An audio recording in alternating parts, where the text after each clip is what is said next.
Hello, and welcome to Nobody Talks Games. As the name of this channel implies, I am nobody important. No one at all, just a person talking about video game topics that I find interesting. Today's topic of discussion is why Hollow Knight is a Metroidvania and a Souls-like.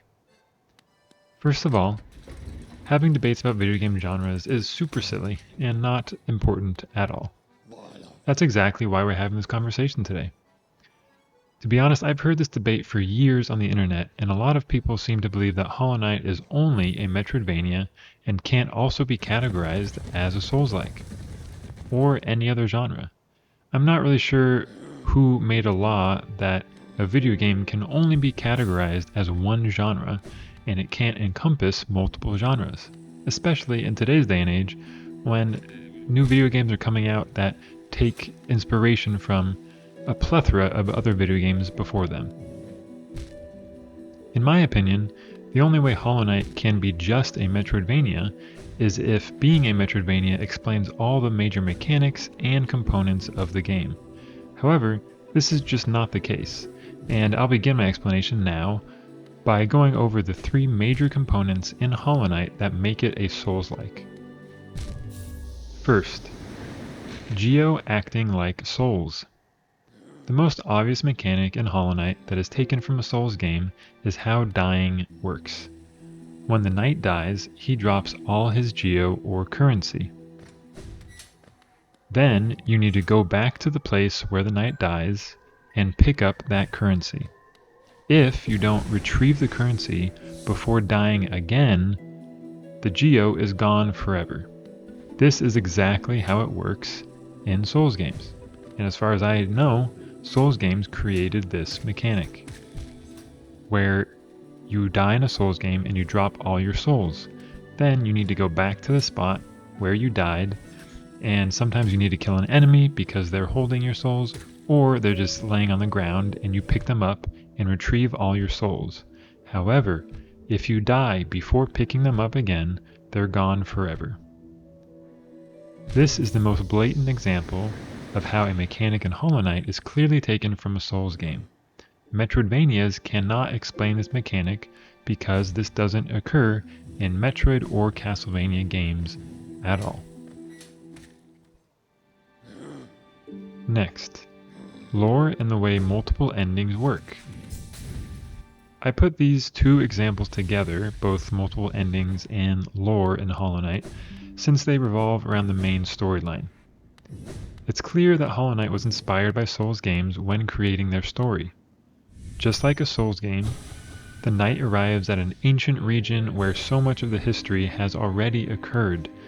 There's very little direct dialogue telling the player about the Hollow Nest, but instead the knight can read item descriptions like the relics and enemy descriptions in order to learn the majority of the lore in the game.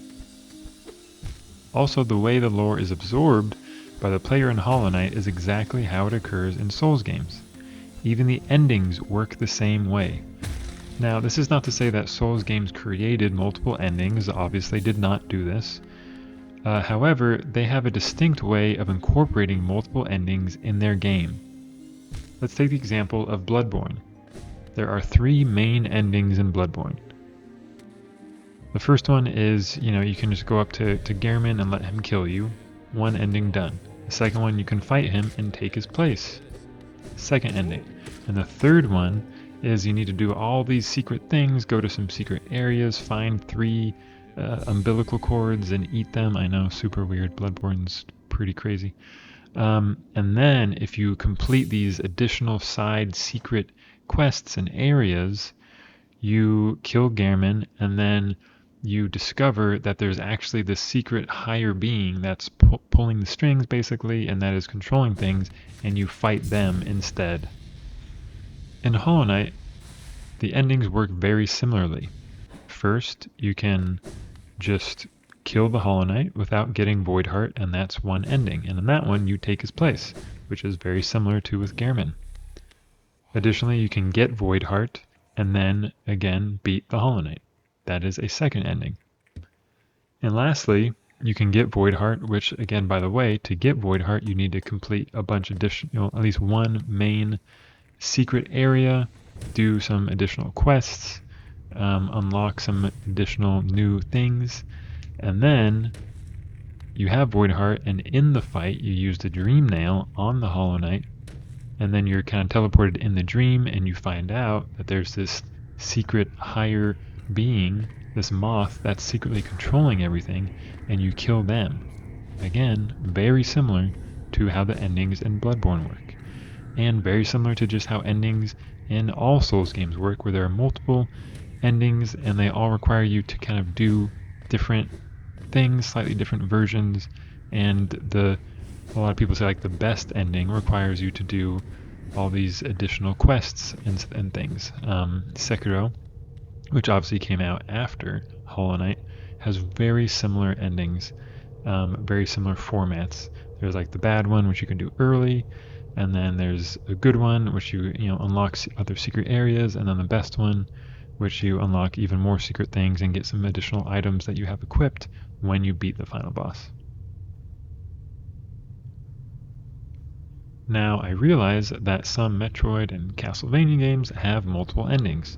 Symphony of the Night, for sure, has multiple endings that are dependent on the character finding secrets.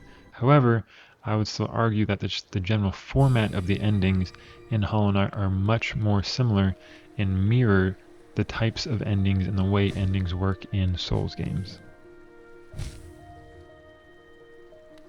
The last reason I'll discuss is something that I don't hear people talk a lot very often: how NPCs work in Hollow Knight.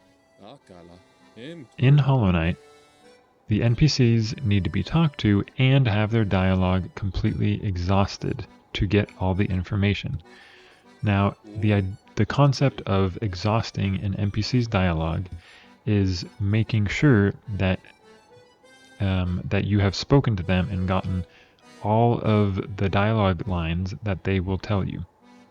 In a lot of games, all you have to do to exhaust an NPC's dialogue is just talk to them once. And and then you just kind of button mash through all their dialogues, and then that's it. And then if you re-talk to them, they'll just tell you, maybe just like a little summary of what they told you, or they'll tell you, I don't know, the important information, basically.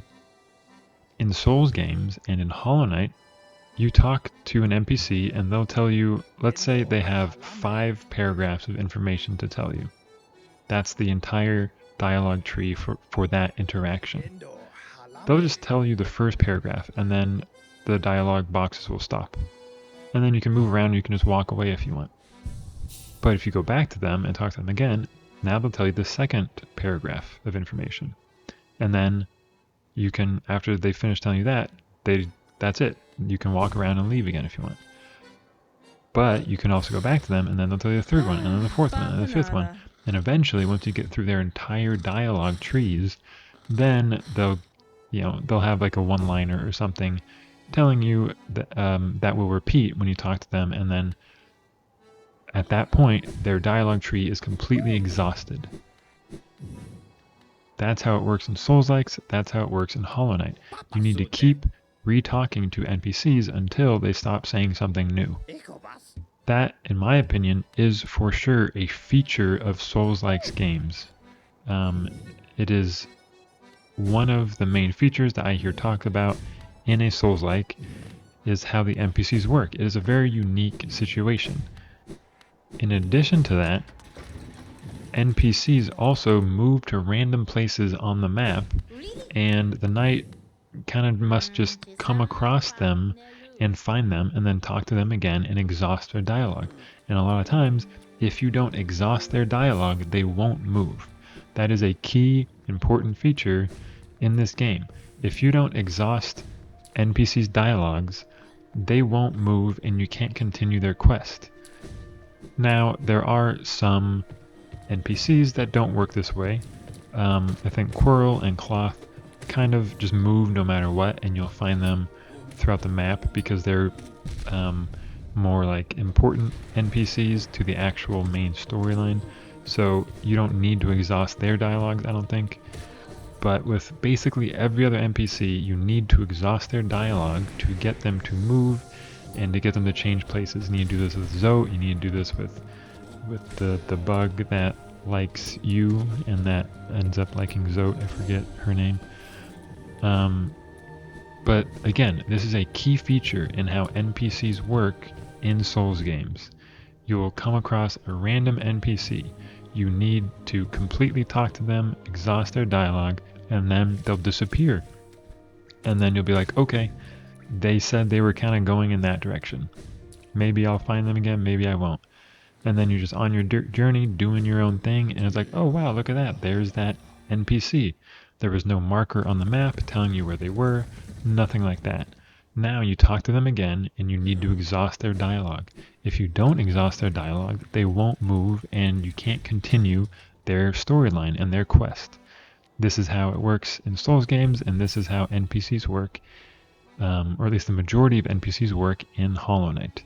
Again, Metroidvanias cannot explain this, because NPCs do not work this way in Metroid games and in Castlevania games. It is a specific function of NPCs in Souls games, and Hollow Knight clearly was inspired by Souls games when they created their NPCs and their NPC storylines and quest lines. To wrap things up, I believe Hollow Knight is a Metroidvania and a Souls-like for the reasons I mentioned. Now, is the game more a Metroidvania than a Souls-like? Sure. Most of the features of the game, or I would say at least over half, maybe 60% of the features, can be explained by being a Metroidvania. Again, I still don't understand why it can't be both though, because there are plenty of features, the ones I mentioned, that cannot be explained by a Metroidvania. Most arguments against it talk about how the combat mechanics don't relate to Souls games at all. And I agree, the combat and general progression, like finding the dash, double jump, etc., function like how Metroidvanias function. That's great. I just don't think the combat being different than in a Souls game means that it can't still be considered a Souls-like because of the features that match a Souls-like. I don't understand why it can't be both. As I said at the beginning, genres are silly anyway, and have ambiguous borders and definitions. On Steam, Hollow Knight is categorized as a Metroidvania first, and then a Souls-like next, and I agree with that. I think this is a reasonable categorization to help gamers understand the gameplay, the story, and just the general vibe of the game. Please let me know your thoughts and feelings in the comments. Again, I'm Nobody Important, and this has been Nobody Talks Games. Thank you so much for listening or watching. Lastly, if you disagree with anything I said, that's awesome. Feel free to tell me in the comments, and maybe we can have a discussion. But just know, nobody cares.